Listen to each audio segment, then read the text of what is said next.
Your honour, இந்த கொய்யாப்பழம் தன்னைத்தானே ஏழைகளின் அவகேடோன்னு சொல்லிக்கிட்டு தெரியுது. இது என்னோட கௌரவத்துக்கு இருக்கு. என்னோட விலை என்ன? இதோட விலை என்ன? எனக்கு இருக்கிற அந்தஸ்து இதுக்கு இருக்கா? நான் பெரிய பெரிய ஹோட்டல்ல சலாட்லயும் டோஸ்ட்லயும் ஃபிட்னஸ் இன்ஃப்ளூயன்சர்களோட தட்டுலயும் ராஜாவா இருப்பேன்.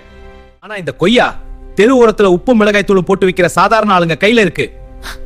நான் குட் ஃபேட்ஸ் மற்றும் இதயாரத்தோட பிரீமியம் பிராண்ட் அம்பாசிடர். என்ன இதே ஒப்பிடுது என்னோட மார்க்கெட்டை அவமானப்படுத்துற மாதிரி. யுவர் ஹானர், இந்த கொய்யாக்கு கடுமையான தண்டனை கொடுக்கணும். அமைதி. இது மாதிரி தேவையில்லாத கேஸ கொண்டு வந்து கோர்ட் நேரத்தை வீணாக்காதீங்க. கொய்யா அமைதியா இருக்கிறதால அதை குறைவா மதிப்பிடாதீங்க. எதுவாக இருந்தாலும் சத்துக்கள் விஷயத்துல யாரும் குறைஞ்சவங்க இல்ல. எல்லாத்தையும் கவனிச்சது. அவகேடோவில குட் ஃபேட்ஸ் அதிகமா இருக்கலாம், அது இதயத்துக்கு நல்லது.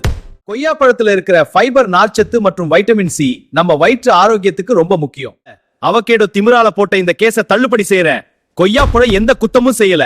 சத்தான கௌரவமான பழம்னு இந்த நீதிமன்றம் தீர்ப்பளிக்குது.